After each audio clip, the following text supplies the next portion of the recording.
Bonjour à toutes et à tous. Donc du coup, je répète, mais ravi de vous avoir avec nous pour le premier design Bento Box de cette année. Aujourd'hui, avec Aurélien et Kevin, merci à tous les deux d'ailleurs d'être là.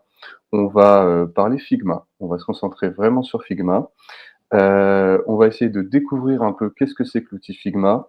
Et ensuite, on aura le droit à une petite démonstration.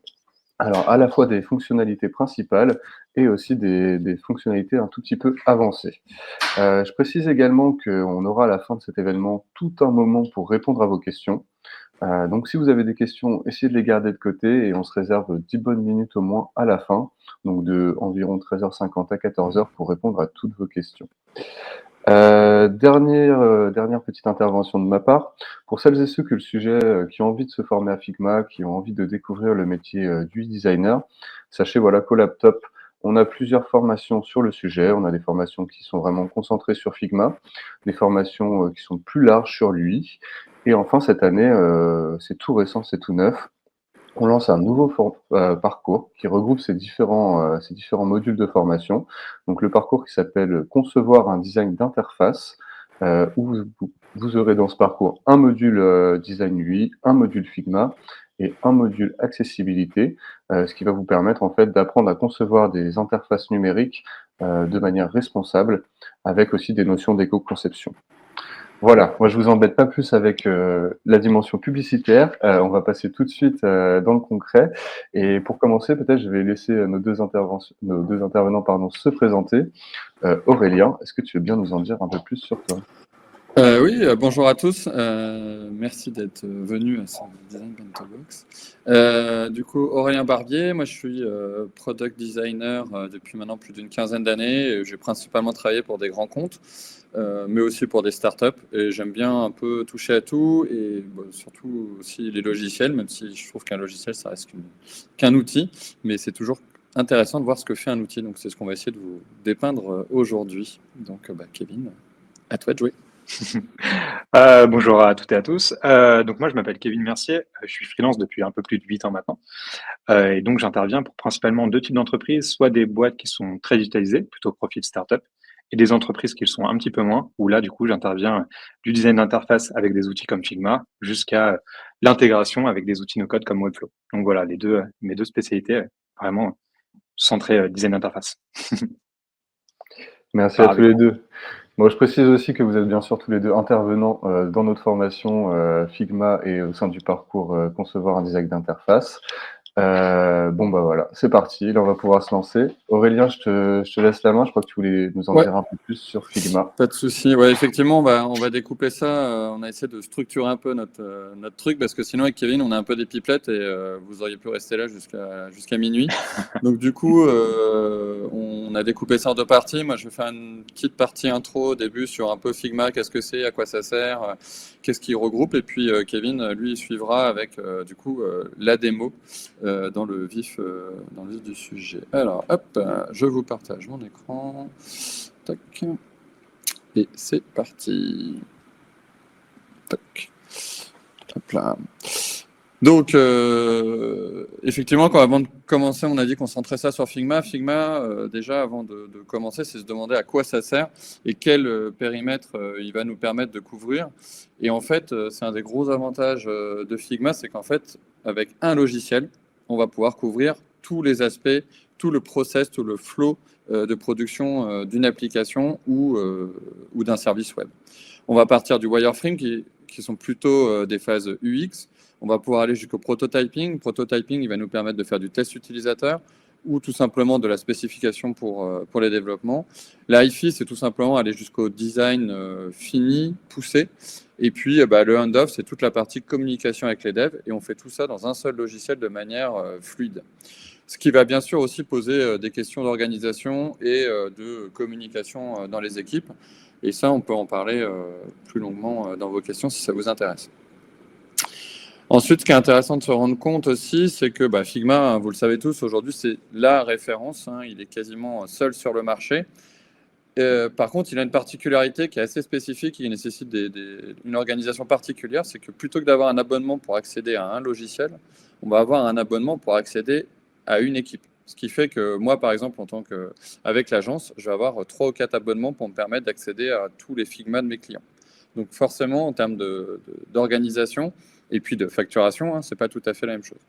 Et puis la grosse force pardon, de Figma aussi, qui a fait, je pense, un de ses facteurs clés de différence par rapport aux autres logiciels, c'est qu'il est disponible de manière uniforme sur toutes les plateformes, sans contrainte et même sans installation de logiciel. On n'a aucune perte de fonctionnalité.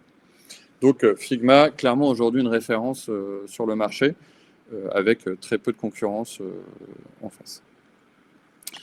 La force de Figma aussi, c'est son écosystème. Et vous avez certainement entendu parler aussi de FigJam et puis Slide, qui sont 2 parties qui ont été ajoutées au fur et à mesure des évolutions. On va commencer par FigJam. FigJam, c'est le mur blanc. Je ne sais pas s'il y en a qui ont déjà utilisé Mural, Miro, des choses comme ça. Là, l'avantage, c'est qu'il est intégré à l'écosystème de Figma. Donc, du coup, on va pouvoir récupérer, par exemple, des composants qu'on a dans nos fichiers Figma pour travailler, j'en sais rien, avec une équipe marketing, avec une équipe fonctionnelle, etc. Et donc, travailler avec des vrais composants. Et pour l'avoir déjà fait, c'est très, très, très efficace. Ensuite, on a Slide, qui est le PowerPoint made in Figma. Donc, on va reprendre, pareil, les logiques de composants, les logiques de thèmes, etc. Là, par exemple, la présentation que je vous montre, elle est faite sous Slide. Et en fait, si vous en parlez avec des gens qui utilisent Figma depuis un peu longtemps, on était déjà pas mal à utiliser Figma comme un outil de slide, parce que c'est celui qu'on utilise tous les jours et c'est beaucoup plus facile pour nous à utiliser que de créer des slides propres dans PowerPoint.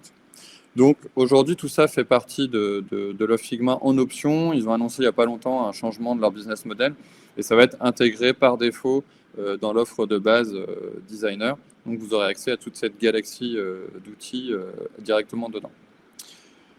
Ensuite, le gros avantage de Figma aussi, c'est que, comme on le disait, donc il y a des éléments, ça nous permet d'adresser toutes les phases d'un projet, mais ça va aussi nous permettre de se connecter à plein de services différents et de remplacer des outils externes qu'on avait avant. Du coup, certes, c'est un abonnement qui est cher, voire un peu plus cher que ce qu'on avait des fois pour un logiciel avant.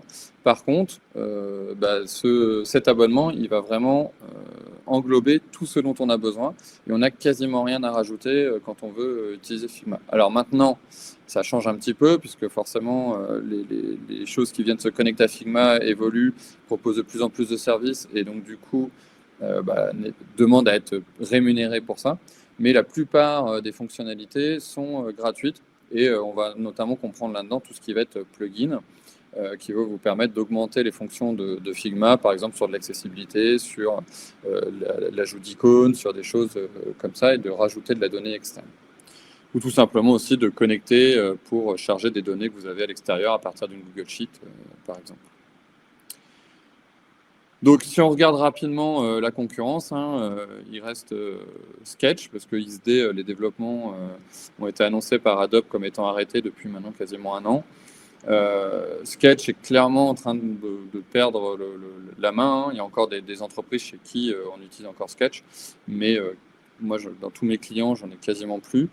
Et Figma aujourd'hui est le leader partout, même les grands comptes ont fini de switcher parce que ça coûte beaucoup d'argent de passer de Sketch à Figma. Donc ça a mis un peu de temps, mais ça y est, là chez tous les grands comptes, c'est le cas. Le seul truc qu'il ne faut pas oublier quand on parle de Figma, c'est que c'est un logiciel en SaaS et donc du coup qui est entièrement en ligne. Donc pas d'internet, pas de Figma. Donc moi qui suis pas mal dans le train, souvent, si j'ai oublié d'ouvrir mon fichier Figma avant de monter dans le train, les connexions étant ce qu'elles sont dans le train, ça devient un peu galère de travailler. Et puis du coup, Figma, c'est vraiment un logiciel qui est optimisé pour travailler en communauté.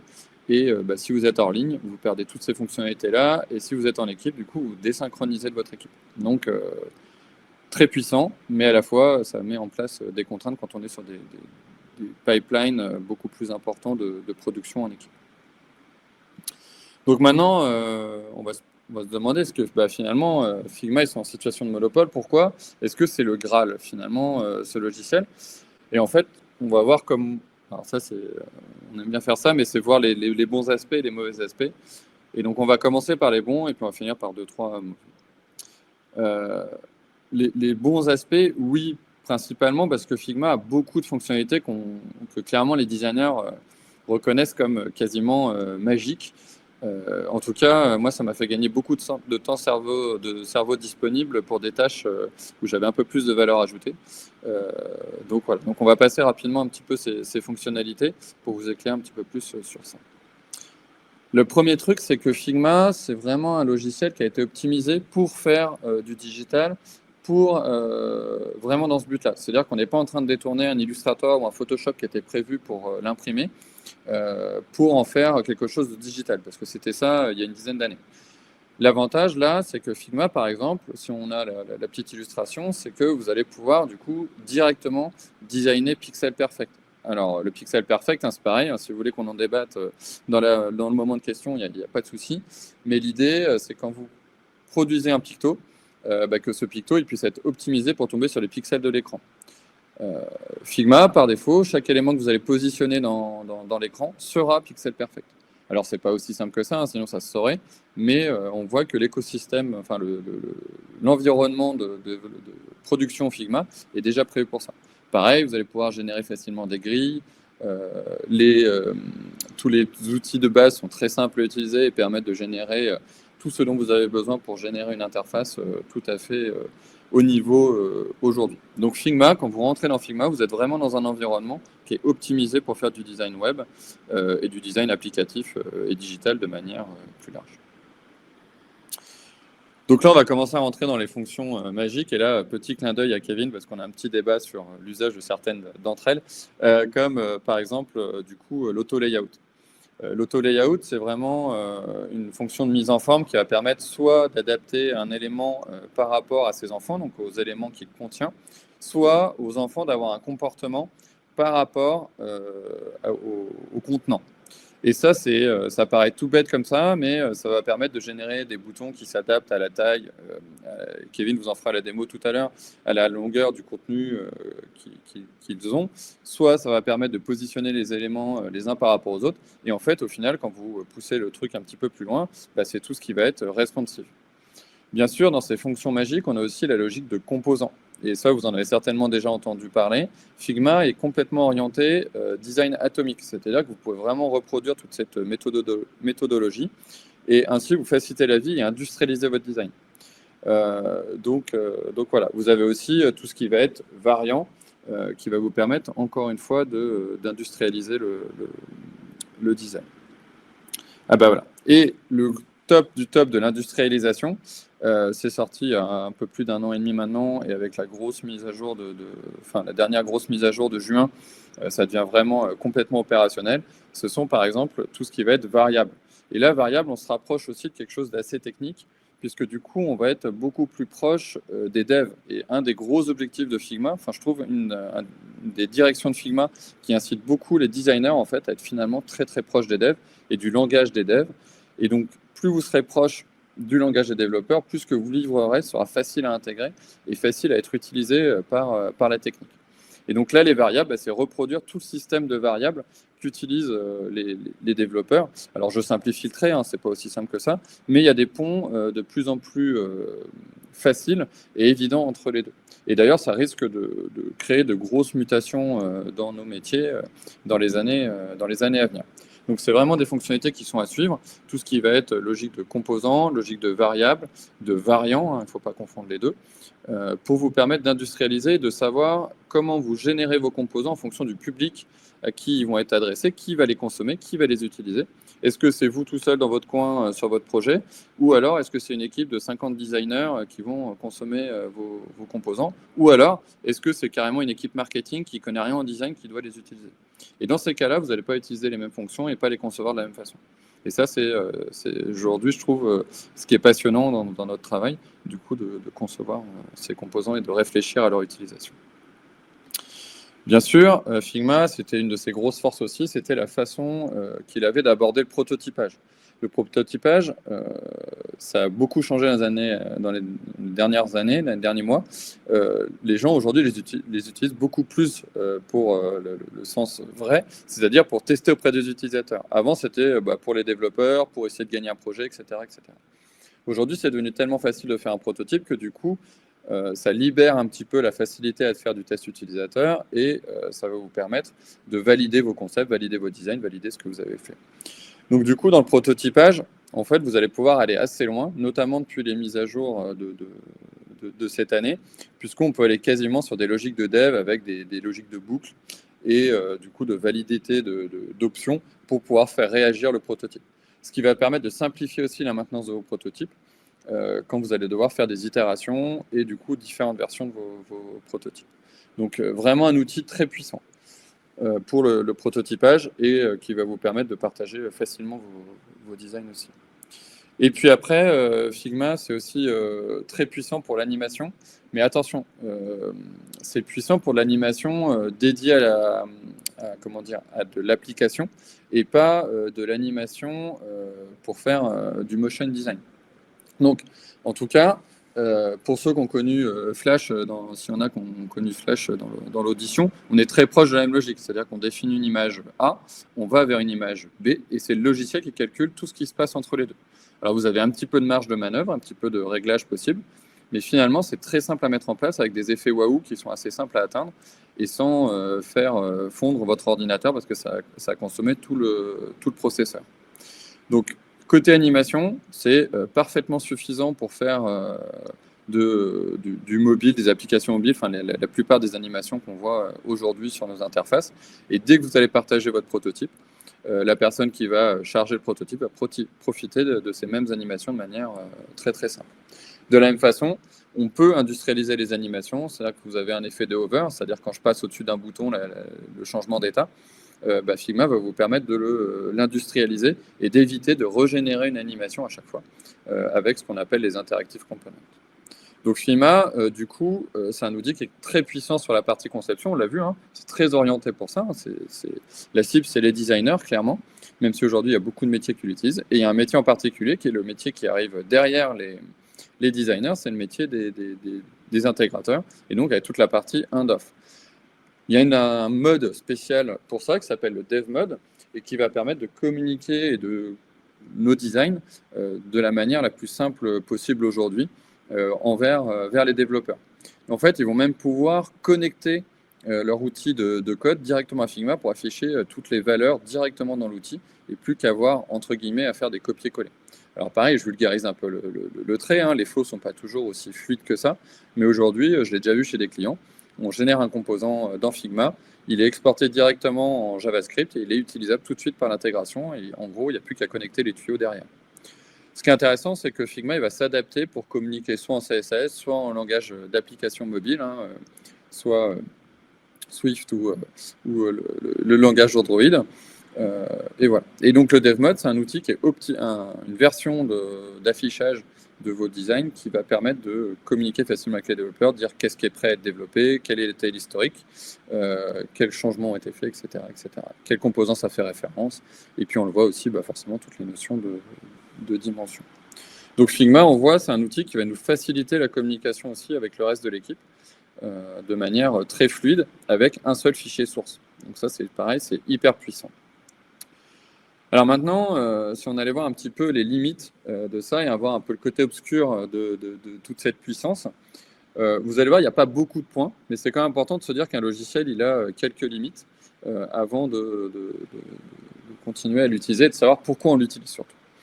Et par exemple, une des limites, souvent, on pratique un petit peu quand on fait des formations, c'est l'exercice de remplir un champ de saisie. C'est quelque chose quand on fait une application mobile ou même un site web, on a toujours un formulaire pour entrer en contact avec l'utilisateur, ou alors on est carrément une compagnie d'assurance et on a un formulaire énorme et il faut le tester.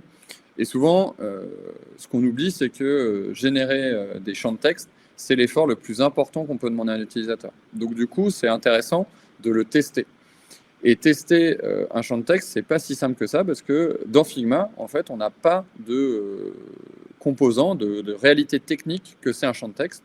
Et en fait, si on devait reproduire ce que vous voyez à l'écran, on ferait un rectangle, un texte, et puis si on doit écrire dedans, on ferait un deuxième champ de texte, qui serait juste un champ de texte comme vous le feriez dans PowerPoint, complètement inerte.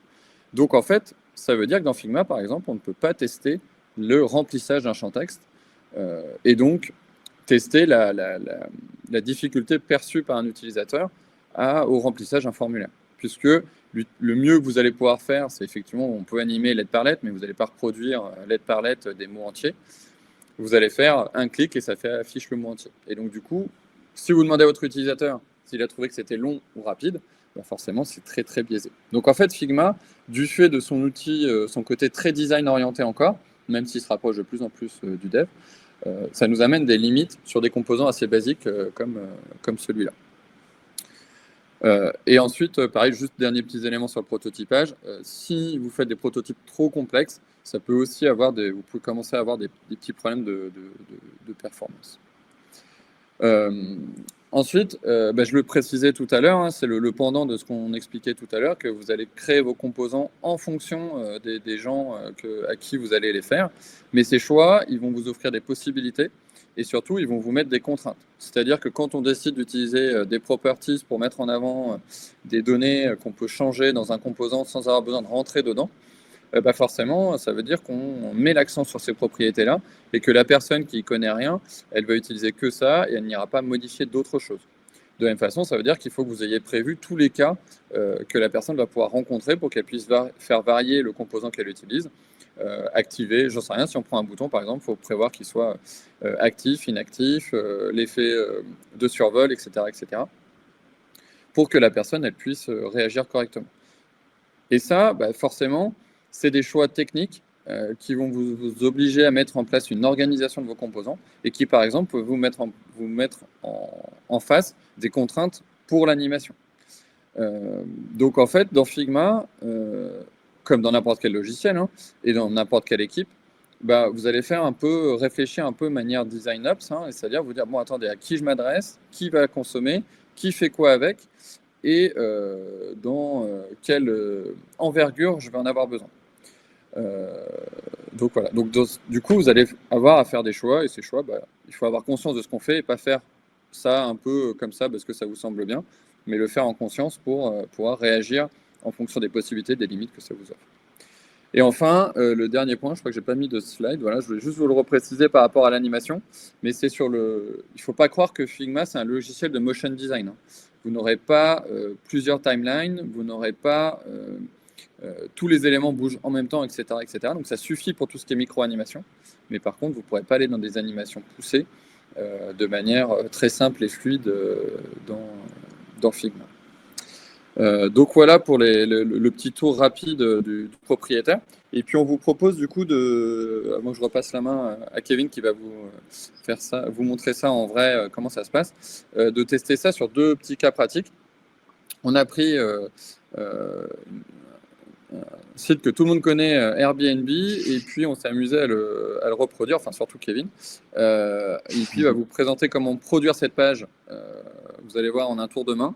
Et puis le deuxième, ce sera comment passer en dark mode, light mode, Figma, et jouer un petit peu avec les variables. Bon, vous allez voir que chez Airbnb, finalement, leur boulot, ça va très très vite, et que ils ne doivent pas faire grand-chose de la journée quand vous allez voir la vitesse à laquelle Kevin reproduit tout ça. Merci beaucoup Aurélien pour le passage de main. Ok, alors je vais reprendre, je vais repartager mon écran, vous me dites si tout est bon. Hop, ça va, vous voyez mon écran? Alors vous devez être dans un joli, normalement, c'est tout bon, ouais. Ok, parfait. Donc du coup, comment ça va se passer? L'idée, ça va être de reproduire dans un premier temps ceci. Donc là, ça c'est un bout de la page blog de Airbnb qui existe vraiment. Déjà, avant d'arriver là-dessus, à quoi ressemble Figma? Donc là, on est à l'intérieur d'un fichier Figma. Donc je vous ai pas fait le passage du dashboard de Figma en premier lieu, mais vraiment là, on est dans un fichier. Et donc on peut voir qu'on a plusieurs éléments. Dans un premier temps, on va avoir ici l'onglet avec nos différents fichiers. Donc là, vous voyez, je vais avoir le fichier de l'exercice que je vous présentais avant. Là, celui qu'on a sélectionné. À gauche, ici, on va avoir l'espace où est-ce qu'on va pouvoir se repérer dans notre fichier. Donc ici, on va pouvoir naviguer entre plusieurs onglets qui vont être à l'intérieur de notre fichier. Et ici, on va avoir l'équivalent, donc ça s'appelle des layers, l'équivalent en fait des calques si vous avez déjà utilisé des outils de PAO. Donc par exemple, ici, si je fais un rectangle, vous voyez que si j'en fais un deuxième, les deux se retrouvent là. Donc je vais avoir rectangle 1 et rectangle 2. OK? La zone qui est là, ça va être la zone de rendu. Là, comme vous pouvez le voir, ça va être la zone où est-ce que je vais avoir l'ensemble de mes outils pour pouvoir concevoir mes interfaces. Et à droite, lorsque je sélectionne un élément, je vais avoir les paramètres que je vais pouvoir apporter pour faire des modifications sur les éléments que j'ai créés. Comme vous pouvez le voir, sur un rectangle, par exemple, je pourrais modifier ses bords arrondis, je pourrais également modifier sa couleur, etc. Si j'étais sur un élément type texte, comme ceci, hop, donc là, vous voyez, je suis sur un tout petit texte. Mais si je suis sur un texte, vous verrez que je n'aurai pas tout à fait les mêmes propriétés à modifier. J'aurai la possibilité de modifier, par exemple, la famille de caractères, ici, la graisse, la taille de la typographie, etc. Donc, en fonction des éléments que vous allez pouvoir rajouter dans votre interface, les propriétés vont changer. Très bien. Maintenant, comment on peut réaliser un élément comme celui-ci? Donc, un bout de page comme ceci. Déjà, première chose, on va créer un élément un peu particulier qui va s'appeler une frame. Donc, cette frame, donc le cadre, ça va être l'environnement de notre page. Il ne sert pas qu'à ça.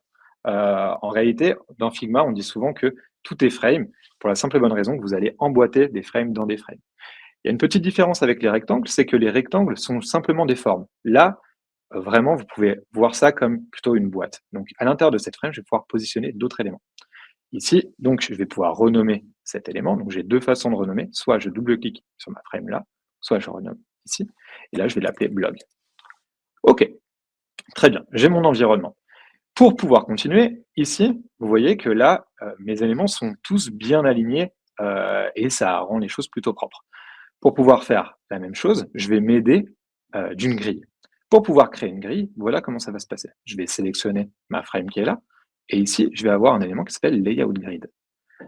En design d'interface, vous avez plusieurs types de grilles qui vous sont présentées. Donc, la grille comme celle-ci, qui est franchement assez rare d'utilisation. Nous, celle qui va nous intéresser, ça va être la grille de colonnes. Donc, ici, on va pouvoir créer donc, des colonnes. Hop, en desktop, en format ordinateur, je vous invite à toujours vous baser sur une grille de 12 parce que ça va être beaucoup plus facile ensuite pour l'intégration et même vous pour concevoir votre page. Pourquoi 12? Parce que regardez, ici par exemple, dans notre cas, là d'avoir des éléments qui sont 4 par 4, en fait on voit que ces éléments-là vont prendre 3 colonnes. Comment je fais ça? Ici, ma grille, pour la créer correctement, je vais pouvoir la modifier en partant du centre et en agrandissant la taille de mes colonnes. Vous voyez, là, je vais avoir l'espace qui va être le conteneur de ma page et à l'intérieur, les colonnes qui vont me permettre de designer correctement. Très bien. Par exemple, ici, pour designer cet élément, je pourrais me baser sur ma grille, partir d'une grille de 3 colonnes, comme ceci. Donc là, vous voyez que j'aurai un élément qui ferait 304 pixels. Je pourrais, hop, mettre une taille en hauteur qui serait de 200 pixels pour faire mon image. Si je voulais faire des choses vraiment bien, je pourrais rajouter un texte. Alors là, par exemple, je vais mettre les 20 destinations de 2025. Hop. Allez, un petit coup pour être vraiment sûr qu'on soit bien sur Airbnb. Là, ici, je vais pouvoir modifier mon texte pour que tout se passe bien. Donc, je vais mettre un texte de 16 pixels et je vais agrandir un petit peu sa glace. Alors, je vais même plutôt partir sur du 20. Et vous voyez, là, pour parer à un petit problème de lecture, là, si vous regardez bien, nos textes sont très serrés. Pour être sûr d'avoir une taille correcte entre mes éléments, je vais mettre un rapport qui va être en pourcent et non pas en pixels. Oui, parce que du coup, sur Figma, la plupart des mesures vont se passer en pixels ou parfois en pourcentage. Donc voilà, là ici, on va se caler là-dessus. Hop, pour que ce soit un peu plus cohérent avec ce que je vais vous mettre après, on va partir là-dessus. Très bien. Là, si on regarde l'exemple, juste en dessous, on a une date. Pour ajouter l'élément date, ici, je vais pouvoir mettre, par exemple, la date d'aujourd'hui, 21 janvier 2025. Très bien. Ce texte-là va être légèrement plus petit et il va être un peu grisé. Tac. Bon, on n'est pas exactement sur les couleurs de Airbnb pour le moment, mais ne vous inquiétez pas. Hop, ça va s'améliorer. Je peux voir également que ici, j'ai besoin de bords arrondis pour arranger mon rectangle ici. Je vais pouvoir rajouter des bords arrondis comme ceci. Très bien. Maintenant, l'idée, ce serait que si mon texte s'agrandit, j'aimerais que la date bouge. Pour ça, je vais créer mon premier auto-layout. Alors, l'auto-layout, c'est un outil qui est donc plutôt magique, comme vous le disait Aurélien tout à l'heure, même si on n'a pas tout à fait le même avis là-dessus.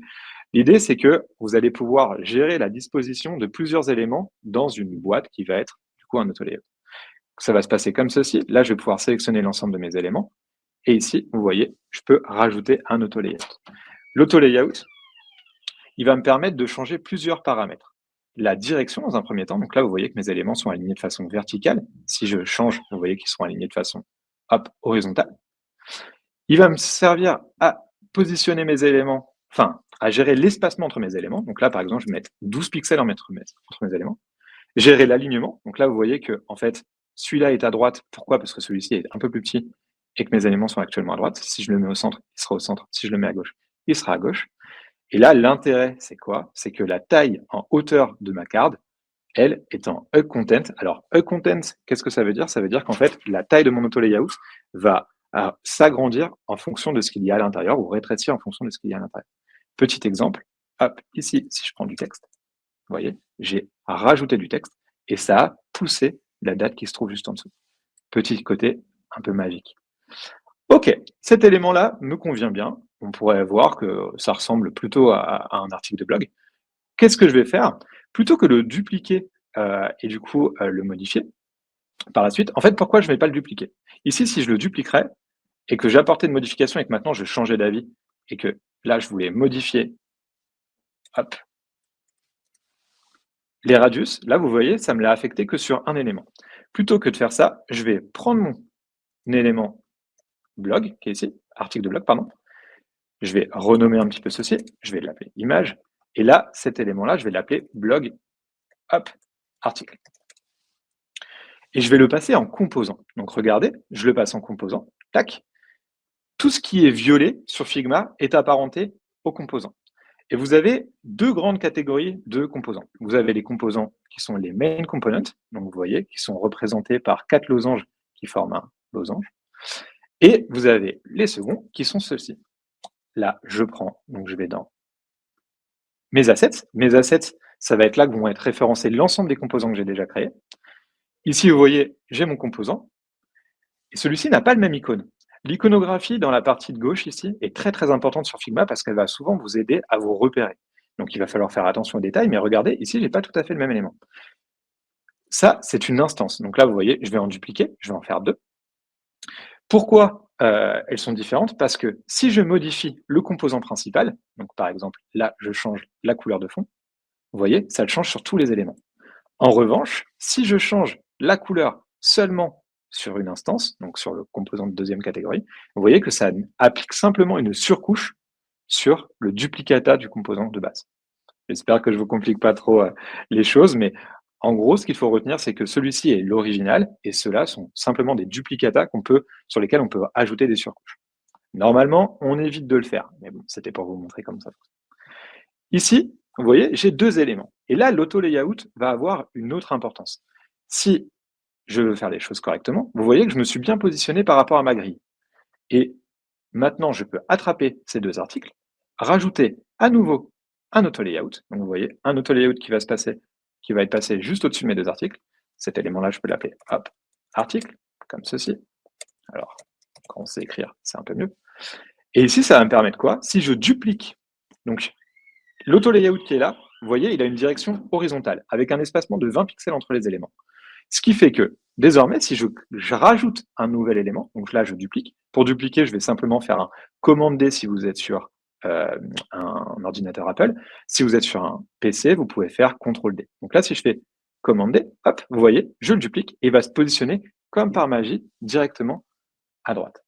Petit problème, là, comme vous pouvez vous en rendre compte, ici, j'arrive à un moment où est-ce que je vais sortir de ma page. Pas de souci, sur Figma, il y a une fonctionnalité qui est intéressante qui s'appelle le wrap. Le wrap, c'est quoi? C'est que je peux avoir une zone dans laquelle je vais revenir à la ligne, si mes éléments débordent. Donc là, par exemple, je ferai wrap, comme ceci. Donc, vous voyez, ça n'a pas fonctionné. Pourquoi? Parce qu'il va falloir que je détermine une taille en largeur à ma zone. Donc là, il va falloir que je réduise ma zone. Et comme vous pouvez le voir maintenant, si je duplique, hop, ça m'a créé plein d'articles. Bon, très bien, là, on a un peu de mal à se projeter. Pourquoi? Parce que déjà, j'ai ma grille hop, qui est affichée. Si je veux la cacher, j'ai juste à faire ceci. Je peux également faire Shift-G. Alors, pardon, Shift-G, comme ceci. Maintenant, si on veut se projeter un peu plus, là, on pourrait rajouter une image. Alors, pour rajouter une image, vous avez 2 façons de le faire sur Figma. La première, c'est celle-ci. Donc, vous avez déjà la forme avec la forme dans laquelle vous voulez mettre votre image. Pour ceci, vous pouvez aller hop, sur le format image. Soit vous mettez une couleur en hexa, soit vous pouvez mettre un dégradé, mais nous, si on veut mettre une image, voilà comment ça va se passer. Vous pouvez sélectionner l'onglet Image ici et faire Upload depuis votre ordinateur. Là, je vais pouvoir sélectionner une image, donc comme celle-ci, et vous voyez, ça l'a affecté sur l'ensemble de mes éléments. Pourquoi? Parce que ces éléments-là sont des instances et ça, c'est mon composant principal. Si je l'avais fait ici, hop, par exemple, si là, je voulais une autre image, je pourrais faire Upload from Computer et ici, modifier l'image de fond ainsi que le texte sans que ça dégrade rien. Alors là, vous le voyez, ici, la taille de mon texte a changé et je peux voir que mon élément a baissé, enfin, et n'est plus aligné avec les autres. Ici, en fait, il faudrait simplement que j'aligne vers le haut pour que mon élément remonte bien. Si j'aligne vers le bas, il sera aligné en bas, au centre, et en haut, en haut. OK, donc je vais laisser comme c'était. Maintenant, quelques petits éléments importants avec les images. Ici, au niveau des images, j'ai plusieurs choses que je peux modifier. Déjà, je vais avoir tous les réglages de base qui vont être l'exposition, le contraste. Donc là, vous voyez, si je monte l'exposition, le contraste, ça peut être intéressant pour faire quelques petites retouches mineures dans Figma. Je vais également avoir tout ce qui va être lié au remplissage. Donc là, vous voyez, mon image prend toute la taille. Donc si j'agrandis, hop, vous voyez qu'elle prendra à chaque fois tout l'espace. Par contre, je peux également utiliser donc un fit, un crop. Le crop va être un élément qui va être intéressant. Pourquoi? Parce qu'en fait, vous pouvez avoir un système hop, de masque directement dans votre forme. Donc là, vous voyez, j'ai croppé mon image. Je peux la déplacer et faire le rognage directement dans Figma, ce qui est plutôt pratique. Le dernier, ça va être le tile. Donc le tile, lui, il va être encore un peu différent. C'est en gros cette espèce d'effet papier peint qui ne va pas nous intéresser trop dans notre cas de figure, mais qui pourrait être intéressant dans certains cas. Pour que tout se passe bien, moi, je vais le laisser en feed ici. OK, donc là, j'ai ma grille d'éléments. Maintenant, comment je peux faire pour créer mon système de filtre comme ici? Et bien, en fait, ça va être la même logique, c'est-à-dire que je vais, hop, créer un autre élément ici. Et cette fois-ci, je vais partir donc d'une frame. Pourquoi? Parce que tout ce qui va être lié à l'auto-layout, en fait, dès que vous allez créer un auto-layout, ça va créer une frame. Là, automatiquement, lorsque j'ai appuyé sur auto-layout, ça a créé une frame. Si je l'enlève, hop, vous pouvez voir que cet élément a le même symbole que l'élément au-dessus, qui lui est une frame. Maintenant, comment je vais pouvoir créer ce système de filtre, donc l'élément filtre? En fait, ça se passerait exactement comme un bouton. Donc là, je pourrais faire une frame. À l'intérieur, je pourrais avoir filter texte, par exemple. Cet élément-là ferait 16 pixels. Il serait en regular. OK. Et là, vous voyez, je vais pouvoir passer mon élément en auto-layout. Je vais le mettre à 12 pixels sur les côtés. Hop, donc plutôt même 20 même sur les côtés. Hop, augmenter les radius pour avoir des bords arrondis tout propres, et je vais rajouter un système de stroke. Ce système de stroke, je vais mettre un gris léger comme ceci. Pourquoi j'ai pris le temps de faire un auto-layout et pas simplement un rectangle? En fait, contrairement à un rectangle, l'auto-layout est beaucoup plus simple pour tout ce qui va être gestion des boutons et des tags. Là, vous voyez, si je change le texte, hop, mon bouton s'agrandit automatiquement, ce qui est quand même plutôt pratique. Vous avez d'autres moyens de le faire sans l'auto-layout. Aurélien on pourrait en débattre, mais c'est quand même une solution qui est plutôt simple. Ici, je vais appeler cet élément filter item, comme ceci, et je vais le passer également en composant. Maintenant que j'ai ce composant, je vais pouvoir régler, hop, comme ceci, créer mon élément. Alors, il n'est pas aligné sur ma grille, comme vous pouvez le voir, mais en fait, là, en réalité, c'est pas très grave. Pourquoi? Parce que c'est cet élément-là qui va être aligné sur ma grille. Donc là, vous voyez, je vais le dupliquer. Une fois que j'en ai deux, je vais pouvoir faire à nouveau un auto-layout avec un espacement de 12 pixels cette fois. Et là, en fait, c'est l'élément entier que je vais aligner sur ma grille pour être sûr qu'il n'y ait pas de débordement. Donc là, vous voyez, en gros, qu'est-ce que je vais dire? Je vais dire que si jamais j'ai plus de filtres qu'il n'y a de place de façon horizontale dans mon conteneur, là, il y aura un retour à ligne. En réalité, ce ne sera pas le cas sur Airbnb, en tout cas pas sur la version ordinateur. Donc là, je pourrais maintenant dupliquer le nom, mes filtres, et ça marcherait. Ici, je pourrais changer les noms, donc comme vous le voyez, là, je pourrais avoir toutes, là, je vais avoir société, etc., etc. Très bien. Bon, ça commence à ressembler un petit peu à ce qu'on voulait. Ici, je vais pouvoir rétrécir, enfin, rebaisser un petit peu mes éléments, rajouter un dernier texte. Ce dernier texte, ce serait actualité, hop, par sujet, et rajouter une plus grande taille, donc pour que ça soit un titre. Ok, maintenant que j'ai l'ensemble de ces éléments, là, on va pas forcément refaire notre layout, même si on pourrait. Je vais simplement sélectionner mes 2 éléments. Et vous voyez, quand je sélectionne 2 éléments, ici, j'ai la possibilité de modifier l'espacement qu'il va y avoir entre eux. Donc, le sujet, ça va être de positionner correctement en Y. Alors, là, vous voyez, petit rappel de nos années lycée ou plus tard pour ceux qui ont continué. Là, l'idée, je peux faire 120 pixels en Y. Ici, je prends mes 2 éléments, je vais mettre 40 pixels entre mes 2 éléments. Et je vais mettre également, hop, une taille donc, de 40 pixels entre mes filtres et mes articles. Et vous voyez, j'ai un... Alors, on pourrait encore faire un peu de mise en page, mais je commence à avoir quelque chose qui ressemble grandement à ce que j'avais à droite. Ok, si on voulait pousser un petit peu, enfin ça un peu plus loin, en fait, il faut savoir que des composants, il peut y en avoir qui ont des variantes d'eux-mêmes. Donc par exemple, ici, vous voyez, si j'avais un bouton partager, je pourrais créer ce bouton partager en 2 versions, une version qui serait l'élément par défaut et une version qui serait l'élément over. Donc c'est le cas. Si vous allez sur Airbnb, c'est ce qui se passe. En fait, quand vous passez votre souris sur votre élément, hop, il passe de blanc à légèrement grisé. Ça, c'est quelque chose qu'on peut complètement matérialiser et qui va nous servir pour tout ce qui va être prototypage. Donc prototypage, pour juste vous montrer un petit peu comment ça se passe. Donc là, si je lance cette page-là, qui est une page de Airbnb un peu plus avancée, vous voyez l'idée, donc ce que vous disiez tout à l'heure, Aurélien, si je passe ma souris sur certains éléments, je peux me rendre compte, comme si c'était la vraie page de Airbnb ou presque, de ce à quoi ça va ressembler. Bon, le prototypage, c'est très intéressant pour tout ce qui va être test utilisateur, mais également pour aider potentiellement vos clients ou votre hiérarchie ou enfin, vos collègues, peu importe, à se projeter sur un projet et également montrer aux développeurs comment est censée se dérouler une interaction. Sur Figma, on peut aller beaucoup plus loin. Donc, il y avait par exemple les variables qui étaient présentées tout à l'heure par Aurélien. Les variables, ça va servir à quoi? Ça va servir en fait donc là, je vous montre.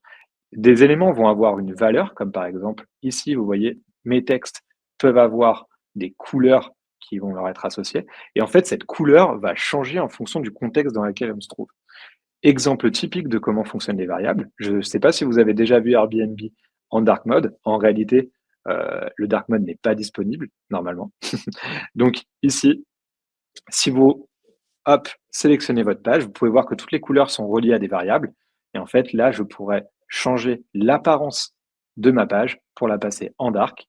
Et hop, vous voyez, juste parce que j'ai bien paramétré mes variables dans cet onglet, hop, donc tout ce qui était couleur de texte qui était noir passe en blanc, tout ce qui était couleur de surface qui était blanche passe en noir, grosso modo.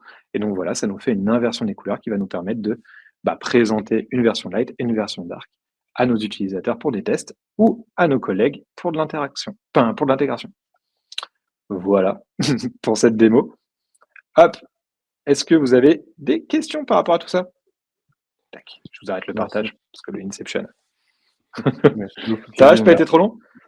Non, parfait. On est encore dans les temps. Il nous reste même 10 bonnes minutes, voire un peu plus pour terminer cet épisode des Design Bento Box.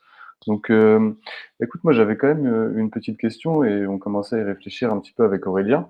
C'est de se dire, donc là on a vu Figma, tu nous l'as dit Aurélien, c'est vraiment le logiciel numéro 1, on va dire aujourd'hui pour faire du prototypage. Tu nous l'as montré, Kevin, il y a quand même pas mal de fonctionnalités comme l'auto-layout, les composants, les variables, qui peuvent peut-être encore, en tout cas même pour moi, là, sembler encore un petit peu compliquées. Aurélien, du coup, je me tourne un peu vers toi. Si je devais demain commencer à me lancer sur Figma un peu de manière autodidacte, comment est-ce que je pourrais faire? Qu'est-ce que tu donnerais comme conseil éventuellement? Est-ce qu'il y a des ressources à aller chercher en ligne? Ouais, en fait, tout simplement, l'aide Figma, elle est très très bien faite. Alors, c'est vrai que c'est dur de se projeter dans les cas proposés par l'aide Figma quand on n'a jamais utilisé le logiciel, mais en fait, ils ont vraiment des playgrounds et qui permettent de tester les fonctionnalités au fur et à mesure et de monter en difficulté et du coup de se rendre compte du champ des possibles en le mettant en scène dans des cas vraiment d'application concrets. Et ça, c'est vraiment assez puissant et vraiment bien fait. Et moi, c'est comme ça que je fais quand il y a des nouvelles fonctionnalités pour regarder comment ça fonctionne. Et puis voilà, donc c'est vraiment moi je dirais la ressource numéro 1, qui est en plus bien tenue à jour, etc. Donc voilà quoi. Et puis après, avec Kevin, on tient un peu des petits dashboards, des listes de liens qu'on pourra vous partager aussi. Là, je crois que Jordan va vous partager le mien, là, le FigJam, où je mets un peu tous les liens que je trouve intéressants à garder, à consulter pour pour faire un peu de veille, un peu tout. Il y a un peu d'accessibilité, un peu de design system, un peu d'éco-conception, un peu de tout ça. Parce que utiliser Figma et concevoir des applications, c'est aussi penser à tout ça. Il y a plein d'outils qui sont très pratiques dans cet écosystème pour bosser là-dessus, quoi. Donc, je vous invite à être curieux quand vous commencez à rentrer dans ce milieu. Voilà. Alors, je vois qu'on a des petites questions. Je ne sais pas si tu as vu, Aurélien. Ah oui, vas-y Kevin, je te Donc, laisse répondre. on a deux questions. Du coup, alors déjà, pardon, sur est-ce que ce qu'on vient de présenter est réalisable en free? Alors, tout est réalisable en free, sauf la question du dark mode. Parce que tout ce qui est sujet, en fait, vous pouvez utiliser des variables en gratuite, mais vous ne pouvez pas avoir plusieurs modes, ce qui enlève un petit peu d'intérêt aux variables, vu qu'elles sont censées varier en fonction du contexte. Mais donc du coup, tout le reste, tout ce qui était auto-layout, tout est utilisable. Simplement, en fait, à partir du moment où est-ce que vous les repasserez, ce qui va vous limiter, c'est que vous aurez un peu moins de façon, vous aurez moins de possibilités sur l'organisation de vos fichiers. Globalement, c'est ça le gros frein pour les projets, c'est que vous aurez du mal vous ne pourrez pas ajouter plusieurs collaborateurs en éditeur, ou en tout cas pas sur tous vos fichiers. Vous êtes limité à 3, il me semble. Et après, vous aurez une limite au niveau des pages, une limite au niveau des fichiers que vous pourrez partager à vos devs, etc. Donc, c'est ça, en fait, que vous allez avoir en tant que limite du gratuit. Et juste, je ne sais pas si c'était très clair. Par contre, pour la question de qu'est-ce que c'est que les design tokens, alors qu'est-ce que c'est que les tokens? Les tokens, c'est un peu plus compliqué. En gros, les design tokens, pour le faire, je grossis vraiment le trait, donc s'il y a des personnes qui sont là pour le design system, on y va mollo. Les design tokens, en fait, ça va être toutes les propriétés que tu vas pouvoir passer à l'ensemble de tes éléments sur une interface. Donc, c'est pas lié à une fonctionnalité Figma, c'est plus un concept UI, une méthode UI à comprendre. C'est qu'en gros, par exemple, si tu vois une couleur, c'est un token. Si tu regardes la taille des bords arrondis, c'est un token. Les bordures, la taille de tes bordures, c'est également un token. Et en fait, les variables sont juste un moyen de traduire les tokens, de passer des tokens à des éléments sur Figma, tout comme les styles, etc. Ça va? Tu veux rajouter quelque chose peut-être, Aurélien? Ouais, par rapport au token, en fait, pour moi, c'est l'industrialisation ultime, hein.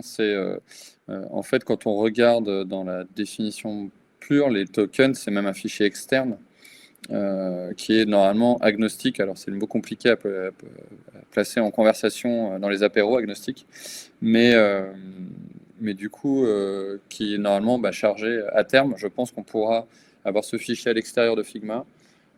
Et Figma viendra consommer, comme ça on chargera toutes les couleurs, les devs ils viendront chercher dans le même dossier toutes les couleurs, et le browser toutes les couleurs, et en fait on n'aura qu'un fichier de référence. Et donc l'objectif des tokens c'est ça, c'est en fait de rationaliser et d'industrialiser l'organisation des couleurs ou tous les éléments qui composent et qui sont répétables dans votre interface. Et ça peut vite être très technique, même si moi je trouve ça passionnant, mais voilà. Et très puissant à la fois, et en même temps, ce qu'il faut bien comprendre quand on met en place de l'industrialisation, c'est qu'on limite aussi, bien sûr, tout le champ des possibles après, parce que vous imaginez une chaîne de production qui est lancée. Une fois qu'elle est lancée, on ne décide pas de sortir un bout, une pièce, et de dire, bon, celle-là, je la fais d'une autre couleur, et ça arrête toute la chaîne, et ça bloque tout. Donc, c'est vraiment des niveaux d'industrialisation très, très poussés. Merci à tous les deux. On a une question aussi de Sabrina qui demande si savez-vous si à l'avenir une version offline de Figma est prévue? Je ne pense pas, non, que ce soit à l'ordre du jour, surtout que la tendance des logiciels, elle est plutôt à aller dans le cloud et à faire l'inverse. Attention, hein, si c'est par rapport à ce que je disais tout à l'heure, on ne peut pas utiliser Figma quand on n'est pas connecté. Si votre fichier est ouvert sur votre ordinateur, vous pouvez continuer à travailler sans problème. C'est juste que vous n'avez plus de sauvegarde. Donc, si votre ordinateur il crache pendant ce temps-là, c'est cuit. Mais voilà, tu as un truc à dire quand même là-dessus? Ouais, non, en fait, ça fonctionne un petit peu comme ça fonctionne un petit peu comme les outils de la suite Google. Donc ça veut dire que sur Figma, les sauvegardes sont automatiques. On ne l'a pas dit, mais du coup, ça sauvegarde tout le temps. Et donc, en fait, c'est simplement quand vous êtes dans le train, par exemple, comme disait tout à l'heure Aurélien, c'est simplement que ça ne va pas sauvegarder. Donc, vous pourrez continuer à faire des mises à jour, à modifier l'ensemble de vos éléments. Par contre, il faudra bien faire attention à récupérer une connexion avant de tout quitter. De toute façon, Figma vous le dira. Et là où c'est plus problématique, c'est que si vous avez ouvert votre fichier, si vous avez plusieurs onglets au sein même de ce fichier, en fait, vous ne pourrez pas forcément naviguer dans l'ensemble des onglets parce que qui s'appellent des pages d'ailleurs, parce qu'en fait, ils chargent que page par page pour juste des questions de performance. Donc voilà, c'est pas. Ouais, et puis il est vraiment d'ailleurs assez gourmand en bande passante, un Figma.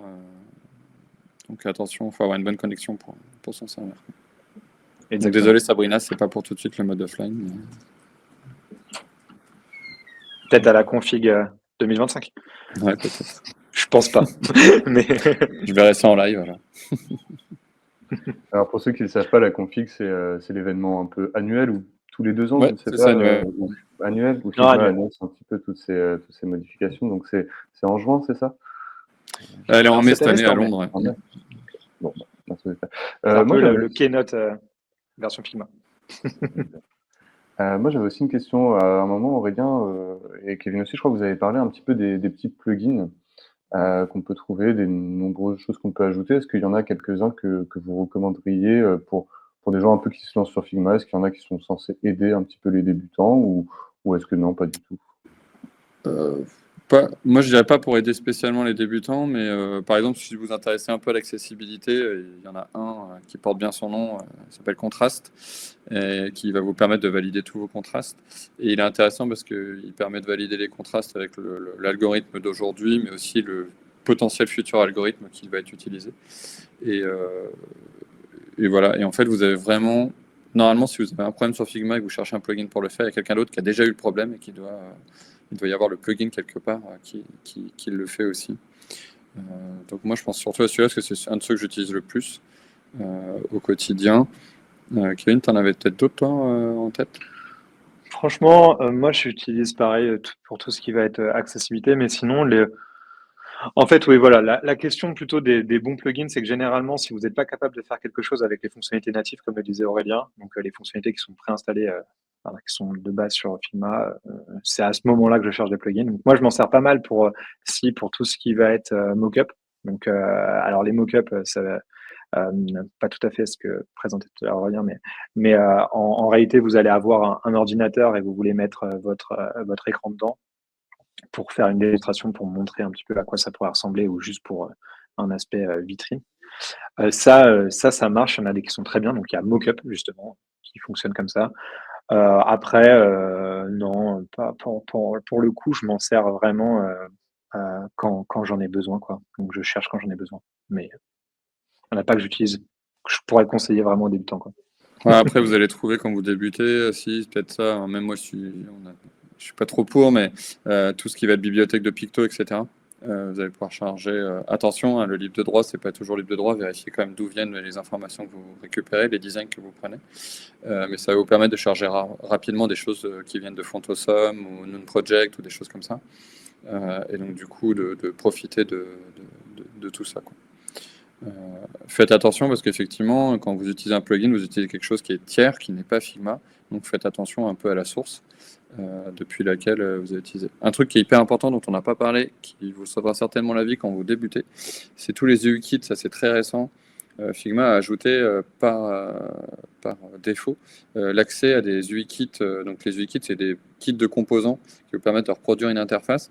Et vous allez retrouver tout ce qui va être ceux d'Apple et d'Android. Donc du coup, si vous ne savez pas du tout à quelle taille travailler sur un mobile, c'est un bon, vu que ça vient d'Apple et d'Android, on peut quand même se dire que c'est quand même bien fait. Et donc du coup, vous pouvez vous en servir pour faire vos premières applications mobiles, quoi. Et où est-ce qu'on les trouve, ces UI-kits? Comment? Où est-ce Ah, qu'on ils les sont trouve? dans les librairies directement disponibles dans Figma. Vous allez dans le petit livre en haut à gauche, là.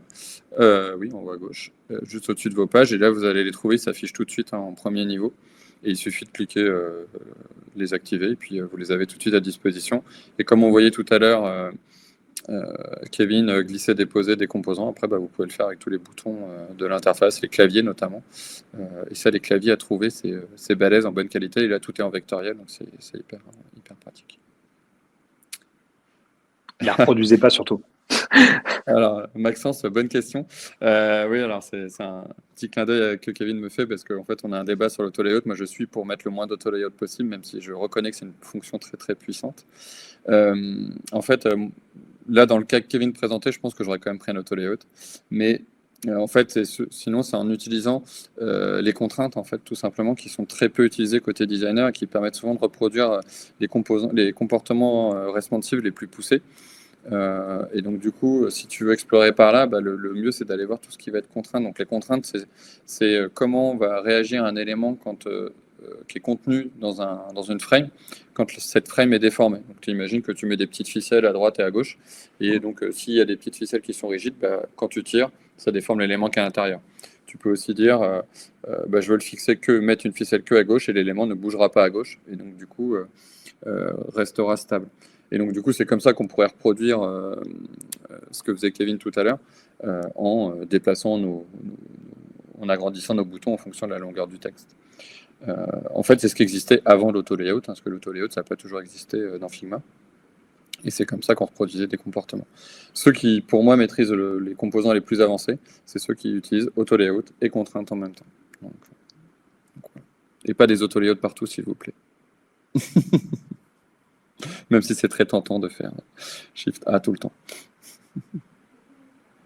Vous avez un petit peu évoqué aussi tous les deux l'accessibilité. C'est vrai que c'est un sujet qui est un petit peu au cœur de la formation, en tout cas du parcours qu'on fait au laptop, le parcours concevoir design d'interface.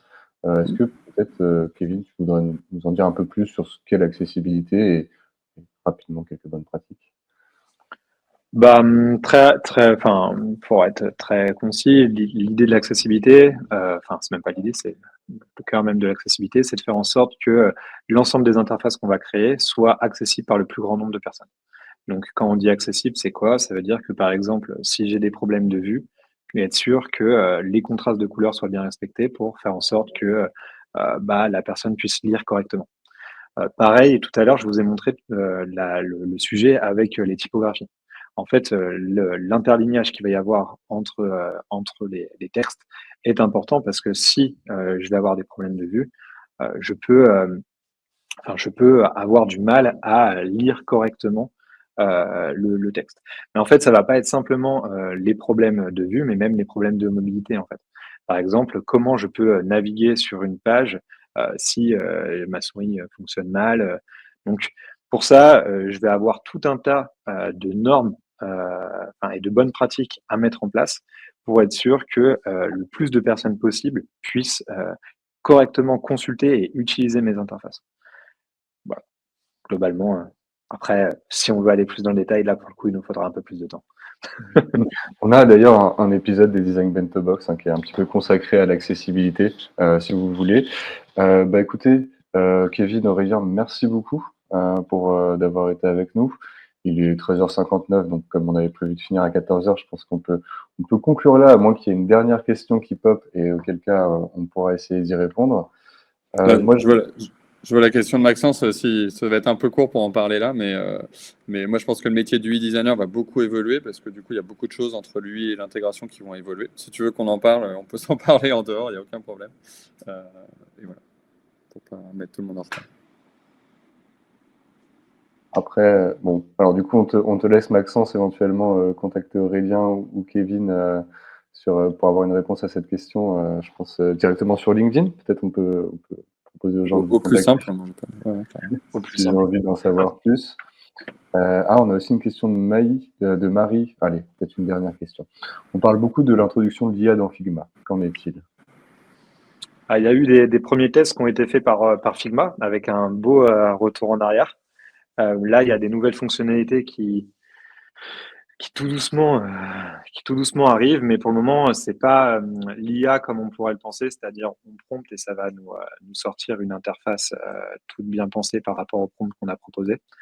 Par contre, il y a beaucoup de designers qui attendent le tournant IA à la prochaine config. Donc, j'espère personnellement, qu'en mai, on aura des nouvelles, un petit peu, pour pas qu'un autre outil passe devant. Mais là, on ne peut pas aller si loin que ça avec l'IA sur Figma. Donc, Aurélien, tu voulais rajouter quelque chose là-dessus? Non, par rapport à l'IA, oui, Figma s'est clairement pris les pieds dans le tapis sur le lancement de son truc. Et donc voilà, non, faut voir. Et puis il y a beaucoup de moratoires dans les grands groupes aussi sur l'usage de l'IA. Donc Ouais. à voir qu'est-ce que ça devient aussi. Il y a des groupes qui bloquent déjà l'usage de l'IA par nature Bien sûr. et qui ne bougeront pas pour l'instant. Donc voilà, ça va révolutionner beaucoup de choses, mais pas forcément tout. Donc c'est un vrai sujet de débat, c'est un vrai truc qu'il faut suivre et faut être à l'écoute et voir un peu comment on peut s'en servir à bon escient, quoi. Très bien. Et Maxence, c'est la même chose en France. À partir du 25 juin, ça va devenir tous les sites publics qui ne sont pas à 100% accessibles sur des parcours d'achat. Ça devient opposable par l'Europe. Donc, ça va coûter cher. Pas qu'aux US. Un vrai sujet partout dans le monde. Bon, cette fois, c'est terminé. Merci beaucoup, Kevin. Merci beaucoup, Aurélien. Merci à toutes et tous d'avoir été avec nous. Merci à vous. Pour vos questions, de nous avoir suivis. Voilà, on reste le laptop, vous pouvez nous contacter. Je vous ai mis le lien de la formation au cas où si ça vous intéresse. Je pense que c'est pour ceux qui ont envie de continuer les échanges, Kevin, Aurélien, sont joignables sur LinkedIn. N'hésitez pas. Avec plaisir, c'est la solution à tous les problèmes, les échanges, donc n'hésitez pas. Voilà. Après, on va se quitter là-dessus, je crois qu'on ne trouvera pas mieux.